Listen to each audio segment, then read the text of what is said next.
On this episode of the CBD University podcast, giving back to our local community, our $1 million pet CBD product donation is complete. Hear from a local shelter and how our products directly benefited sheltered pets they care for every day, and the ongoing need for adoptions of sheltered animals. This is the CBD University podcast, and it starts right now.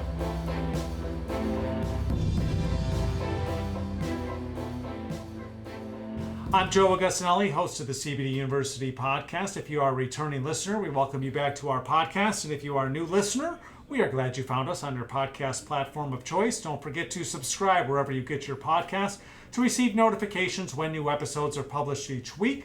Full video episodes available on our YouTube channel. That's the Global Widget YouTube channel and the YouTube channels of our brands Hemp Bombs and Nature Script.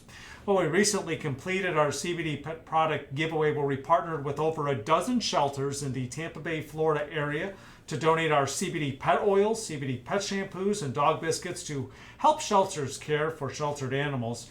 One of those shelters is the Humane Society of Tampa Bay, and joining me today is their Behavior and Enrichment Manager, Glenn Hatchell. Glenn, thanks for joining me. Good to see you again. Thank you, Joe. Good to see you again, too. And thanks to Global Widget for the donations. We've been putting them to use. It's been very useful for us. So I want to thank you on the behalf of the Humane Society of Tampa Bay for helping out the wonderful animals that we get to take care of. And let's talk a little bit about the Humane Society before we get into the products and the donation and how they've been helping. So tell our listeners and our viewers a little bit about the Humane Society. And I know you guys recently had a big opening of a new facility too. That we did. In September, we moved in, had our first day in our brand new facility, a 50,000 square foot facility that's built right on the same property that we've been on since 1912. So the Humane Society has been part of the community for 109 years. And it's wonderful that we were able to build it right where that our existing shelter was, right on that very space. In fact, when you guys came out, we were able to I think I was able to take you guys through. Yeah, I got in trouble for doing that. I wasn't supposed to take any groups through, but y'all got to see it. I was glad that you did. But we're what's called a managed admission shelter. So we bring in strays, we take owner surrenders, we take dogs in from other transfers, but when we get full, we also at that point say, sorry, we can't bring any more animals in. So we're able to control it, unlike an open admission shelter where, like typically your county shelters are any animals going to come in. Obviously, COVID has thrown a wrench for everybody right now. But anyway, so that's what we are. We do about 12, each year. This year, no, we're in 2021 now. Last year, we took in over 11,000 animals into our facility. So we are considered a high volume facility, even from a national model aspect as far as the numbers we take in. So which of our products have you been using, and do you use the products on both cats and dogs? We have, at the shelter, I'm using them just on dogs. In my own house, I'm using the CBD oil on both my cats and my dogs. Oh, okay. And I'll talk a little bit about why. Part of it, obviously, is when you guys came, we were in that process of transitioning into the new shelter. So I was more focused on, or more interested in what did I know I would be able to put to use immediately. Yeah. And I knew the cats were going to be, as far as being able to get at a level to be able to have oils in there, I wanted to start with the dogs. So we're using the hemp oil, the CBD oil on dogs, and I've used them in select cases on cats. Yeah. So that's the two products we're using right now, because I also knew that because y'all offered, I know you've got the treats, the shampoos, all of that. I knew it was going to be a while before we would be able to use it, and if somebody used it, I wasn't sure I was going to get any feedback. So I thought, let's just go with the oils for right now and start with what I can really keep an eye on and see how it affects. Are there specific times that you use the products, and how have the oils been working? Usually I will give them to them at feeding time. And feeding happens in the morning, generally around 9 o'clock, and we open at 10. So that works well in that about an hour after they eat, we're open. And what I have found is impact, the efficacy of the CBD oil is really for about 2 hours after they eat in the morning. And when people are coming to visit our shelter, if the dogs are relaxed, then they're going to present better. Yes. And that's been one of the advantages of, as I've expanded it to more and more dogs. Right now, in one of my kennels, I have all the dogs eating, regardless of their scenarios.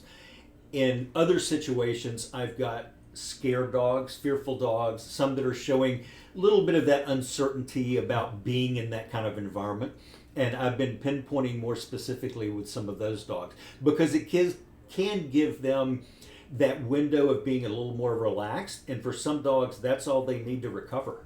And if they've got that moment to relax and they've had something that's startling, traumatic, scary, but all of a sudden they have this window where they're relaxed, they're going to recover quicker because dogs are incredibly adaptable. So. And has there been any challenges in giving pets the CBD products? Are some more anxious than others? And if so, any good stories on how you've been able to maybe overcome that? What I have noticed is that generally they detect that there's something different the first time they have it. And you can kind of see them bring back. And it's funny, a couple of them will, turn their head left and right, kind of if they're probably sniffing it, getting a little more smells from it. I've only had one dog who really avoided the dry. Typically, what I do is just drip it onto the dry kibble. That's what I was going to ask you. Yep. Yes.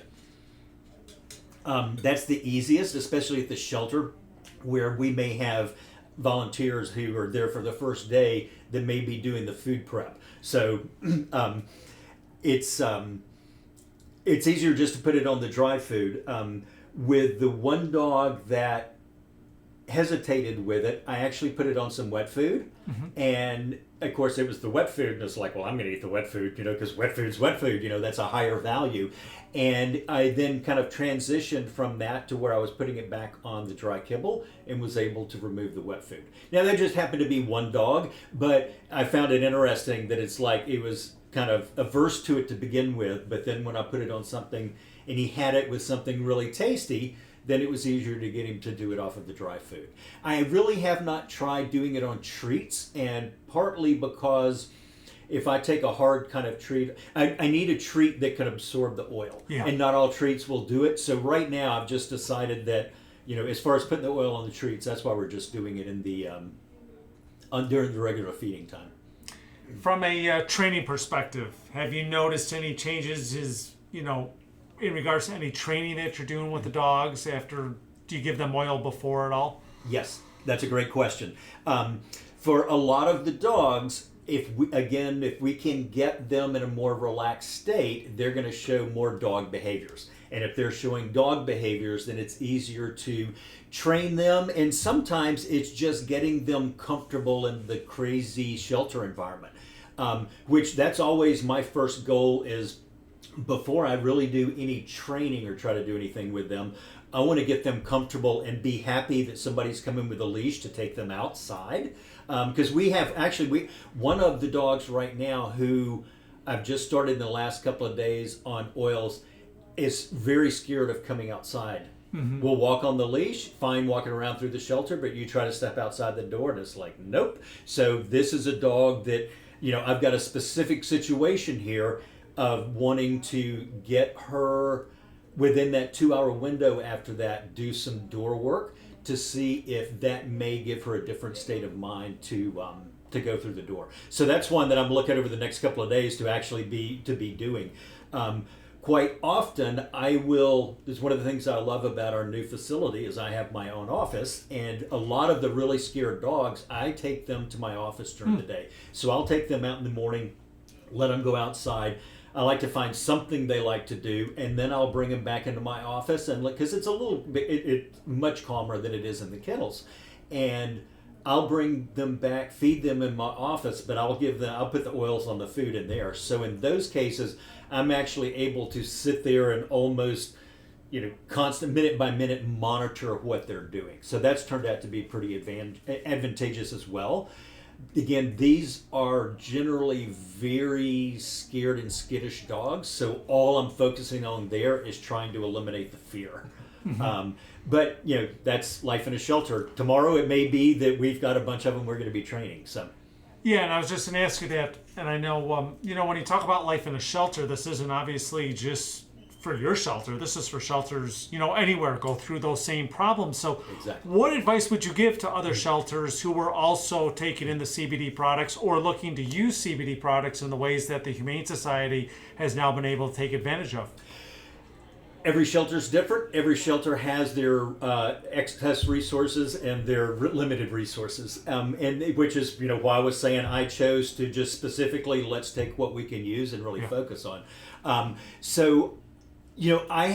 tell you the thing there's so many products that are out there. I get asked frequently about, well, I've been thinking about trying CBD oil with my dog, and I'm very science-based, and I know right now a lot of the researchers are trying to figure out, is there a way that we can really do studies? And I know there's a lot of research that's going on along those lines now. And since there was so much going on, I never did anything with it. So the fact that you guys came forward and offered it was like, okay, here's that opportunity to be able to try it out. And I'm absolutely a believer now. With a number of the dogs that I have worked with at the shelter, some of those when they've gone home, and others after they got home and were showing other certain behaviors, I provided bottles to those owners, to those adopters, to provide for their dogs, and they have all had very good success with it. And again, much like I've seen, it gives that window to where this calmness factor is, and that really, if we can get the dog in that state of mind, frame of mind, that's that training window. That's where we can do the behavior modification. 20 years ago or 10 years ago, it fluoxetine, and now there's things like CBD oils that are natural. And they're not chemicals, they're coming out of the ground, and that's better than having them on chemicals. And you talk a little bit about once they leave the shelter, have you noticed an uptick when it comes to dog owners and an increase in popularity of CBD products from... I think more and more people are trying it, absolutely. Just based on the number of questions I get asked about it. So yeah, I think absolutely it's something that a lot of people are trying. And Glenn, before we wrap up things, we talked a little bit about this in the beginning, and I wanted to get back to it. What impact has the pandemic had on the number of pets that the shelter has taken in and the number of adoptions that you have seen maybe now over the last year? We've been blown away. We really have. We're extremely fortunate to live in a very animal-loving community. And the Tampa Bay supports the Humane Society of Tampa Bay. We've been here 112 years. Just built this, just completed this $50,000 facility, which we actually, again, this is one of big thanks to the community. We are a private foundation. We don't get tax money. We don't. A Humane Society is a private 501c3 corporation. We depend on contributions. We moved in without a mortgage. So that was tremendously huge for us because we didn't think we were going to be able to.